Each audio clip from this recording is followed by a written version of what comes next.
Assalamualaikum warahmatullahi wabarakatuh.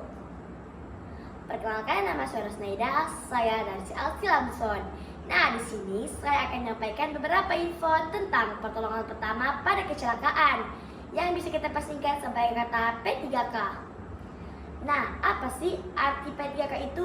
Arti P3K adalah memberikan pertolongan pertama kepada korban kecelakaan dengan cepat dan tepat sebelum korban dibawa ke tempat rujukan, misal seperti dokter, puskesmas, dan rumah sakit.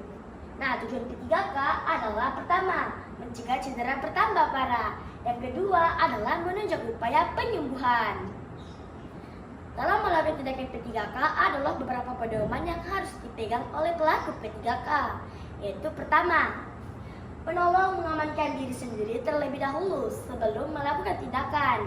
Yang kedua, amankan korban dari gangguan di tempat kejadian sehingga bebas dari bahaya. Yang ketiga, tenai tempat kejadian sehingga orang lain tahu bahwa di tempat itu telah terjadi kecelakaan.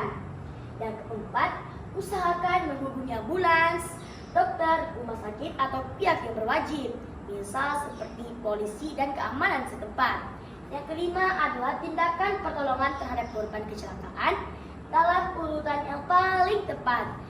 Dalam itu juga adalah beberapa peralatan yang diperlukan oleh pelaku P3K, yaitu bahan yang minimal harus tersedia. Yang pertama, bahan untuk membersihkan tangan, misal seperti sabun dan alkohol. Yang kedua, obat untuk mencuci luka, misal seperti air bersih, pure water, dan povidone iodine. Yang ketiga adalah obat untuk mengurangi rasa nyeri, misal seperti paracetamol. Dan yang keempat adalah bahan untuk menyadarkan, misal seperti moniak dan parfum. Alat minimal yang disediakan adalah pembalut cepat, pembalut gulung, pembalut segitiga, kapas, plester, kasa steril, gunting, dan pinset. Sekarang kita akan masuk ke dalam tindakan pelaksanaan P3K. Yang pertama adalah periksa kesadaran. Apakah korban sadar atau tidak, pingsan, gelisah, atau acuh tak acuh? Hilangkan penyebab gangguan kesadaran, istirahatkan dan tenangkan korban. Bila korban tidak sadar dalam 30 menit, maka harus segera diangkut ke dokter. Yang kedua, periksa pernafasan. Apakah pernafasan korban berhenti, cepat, lambat, tidak teratur? Dan amati korban. Lihat cuping, hidung, dan dengar. Tindakan awal adalah membebaskan jalan nafas dan mempertahankan saluran pernafasan. Bila pernafasan berhenti, maka harus dilakukan pernafasan buatan. Nah, yang ketiga adalah periksa tanda-tanda pendarahan dan peredaran darah. Tindakannya adalah menghentikan pendarahan. Yang keempat adalah periksa keadaan lokal, misal seperti patah tulang dan luka. Dan perhatikan keluhan para korban. Tanyakan kepada korban, apakah korban rasa nyeri, linu, dan sakit? Minta tunjukkan tempat yang sakit. Apabila ada luka dan harus dilihat juga ada keluka yang lainnya, beritahu korban bahwa ia akan ditolong dan ajaklah berbicara. Nah, sekarang kita akan masuk ke dalam beberapa gejala yang sering diderita oleh para korban kecelakaan. Yaitu pertama, gangguan pernafasan. Pengertiannya adalah kesulitan bernafas sampai tidak bernafas. Sekarang kita akan masuk ke dalam tindakan P3K-nya, yaitu berikan pernafasan buatan.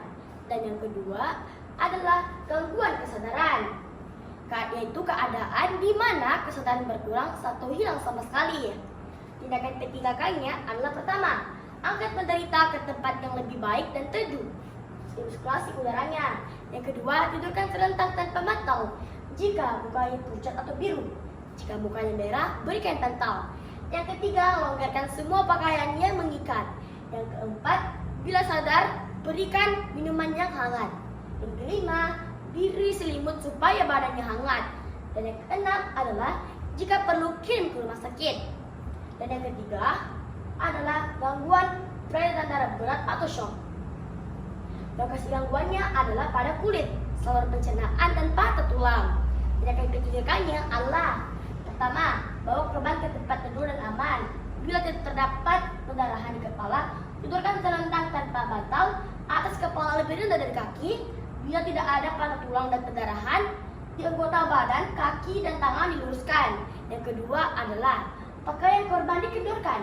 Yang ketiga, tenangkan korban dan usahakan agar badannya tetap hangat. Yang keempat, bila ada luka atau pendarahan, rawat luka dan hentikan pendarahan. Yang kelima, bila ada patah tulang, kerjakan pemindaian. Dan yang keenam adalah bila mutabar, beri olalit. Nah, yang keempat adalah pendarahan. Tindakan ketiganya adalah pertama, bagian anggota badan yang berdarah ditinggikan. Dan yang kedua, tekan pembuluh darah yang terletak di antara tempat pendarahan. Nah, itu saja yang dapat saya sampaikan hari ini. Mohon maaf bila ada kekurangan kata. Wabillahi taufiq wal hidayah. Wassalamualaikum warahmatullahi wabarakatuh.